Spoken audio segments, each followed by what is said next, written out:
विदुर सा व्यक्तित्व।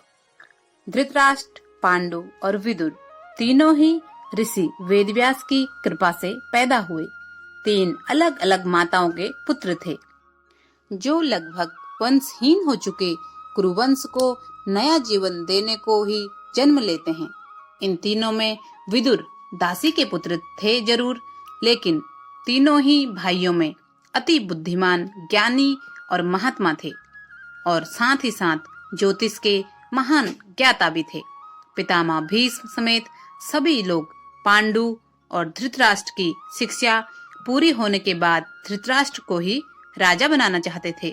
सबसे बड़ा पुत्र होने के नाते धृतराष्ट्र का सिंहासन पर अधिकार सिद्ध था। सभी लोग धृतराष्ट्र के नाम पर ही एकमत थे, किंतु यह विदुर ही थे जिन्होंने धृतराष्ट्र के राजा बनने की संभावनाओं पर पूर्ण विराम लगा दिया। विदुर का तर्क था, ऐसा कोई भी व्यक्ति राजा बनने योग्य नहीं है जो शारीरिक रूप से पूर्ण न हो। जो अपनी रक्षा स्वयं नहीं कर सकता, वो प्रजा की रक्षा क्या करेगा? जो खुद ना देख सकता हो, वो प्रजा की वास्तविक स्थितियों को कैसे देख सकता है? जिस राज्य का राजा अंधा हो, वह राज्य अंधेर नगरी बन जाता है। धृतराष्ट्र मेरे अग्रज हैं, मेरे बड़े भ्राता हैं, किंतु कटु सत्य यही है कि जन्म से अंधे होने के कारण वह राजा बनने योग्य नहीं है और प्रजा के साथ न्याय नहीं कर सकते हैं। विदुर के इस नीति ज्ञान के आगे हर किसी को नतमस्तक होना पड़ा और धृतराष्ट्र के स्थान पर पांडु को राजा बनाया गया। एक प्रसंग और भी है। बात तब की है जब कुरुवंश में महाराज धृतराष्ट्र का ज्येष्ठ पुत्र दुर्योधन का जन्म हो रहा था।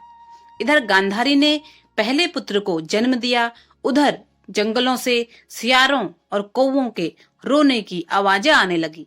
ग्रह नक्षत्र का अध्ययन विदुर जी ने बड़े ध्यान से किया और यह उनका निडर होकर कटु सत्य बोलने का चरित्र ही था कि उन्होंने बिना डर के अपने महाराज धृतराष्ट्र से साफ शब्दों में कहा, यह पुत्र कुल की मर्यादा भंग करेगा और पूरे वंश के विनाश का कारण बनेगा, इसलिए इसे मार दीजिए।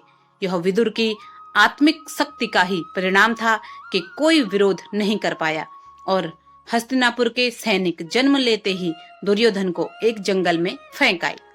किंतु पुत्र के मोह में बंधे धृतराष्ट्र से यह दुख बर्दाश्त नहीं हो पाया और वह जंगल में जाकर उस शिशु को वापस ले आए। यही कारण है कि धृतराष्ट्र और दुर्योधन पूरी जिंदगी विदुर से नफरत करते रहे। राज सिंहासन हाथ से चले जाने का दर्द और छोटे भाई की सत्यवादिता के बीच धृतराष्ट्र तो पिस कर रह गए, किंतु दुर्योधन ने समय समय पर विदुर जी का कई बार अपमान कर दिया था। विदुर कितने नीतिवान थे, इसका पता इस बात से लगाया जा सकता है कि जब 5 पांडव और 100 कौरव भाई छोटे बच्चे थे और कुलगुरु कृपाचार्य की छत्र छाया में शिक्षा अर्जित कर रहे थे, तभी से विदुर जी ने ज्येष्ठ पांडु पुत्र युधिष्ठिर को युवराज कहना आरंभ कर दिया था। युधिष्ठिर बार बार मना करते थे कि आप मुझे युवराज ना कहा करें, काकाश्री मैं आपके पुत्र जैसा हूँ, आप मुझे पुत्र युधिष्ठिर क्यों नहीं कहते? और इसका जवाब महामंत्री विदुर ने कुछ इस प्रकार दिया, व्यक्ति को अपना स्थान कभी नहीं भूलना चाहिए युवराज। यह सत्य है कि तुम मेरे पुत्र जैसे हो, किंतु यह भी सत्य है कि तुम आने वाले समय में हस्तिनापुर के महाराज हो और मैं उस हस्तिनापुर का महामंत्री हूँ, इसलिए मैं आपको युवराज ही कहकर संबोधित करूंगा।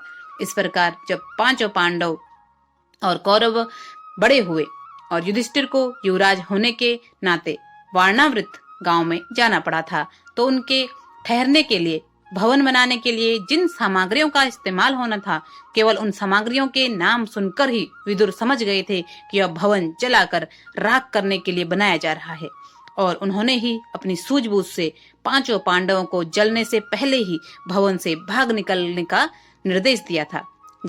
जिस प्रकार महात्मा विदुर ने युधिष्ठिर के साथ अपने संबंधों के परे उन्हें बचपन से ही युवराज कहकर संबोधित किया, ठीक उसी प्रकार जनसमूहों के बीच में और राज दरबार में विदुर धृतराष्ट्र को हमेशा महाराज कहकर ही संबोधित करते थे।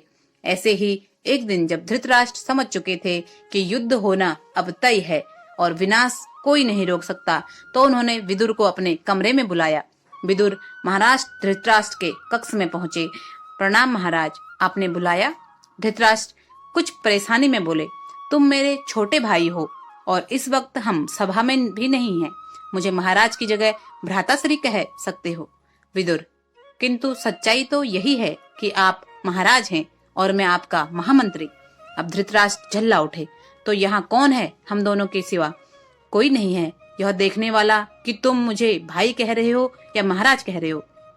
हम दोनों के सिवा यहाँ हमारी नैतिकताएं हैं और यह नैतिकता ही है जो मुझे अपने महाराज को महाराज कहने को बाध्य करती है।